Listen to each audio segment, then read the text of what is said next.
So tell me in your experience, I mean, I feel like working with 1,500 guys the past couple of years, you have kind of a fresh perspective on what is leading people into um, pornography.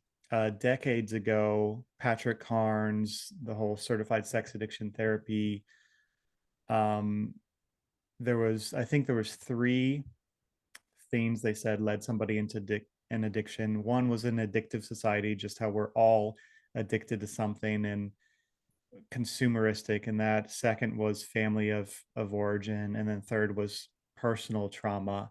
Mm. I tend to still think that we all experience trauma and that leads somebody to an addiction in some ways, but we also know that porn is in people's pockets and they're discovering it left and right. And even if Yeah. I've met people who come from a relatively healthy family and they're still getting addicted to porn. What are you seeing are the common causes that lead someone into porn addiction or maybe some other kind of sexual addiction?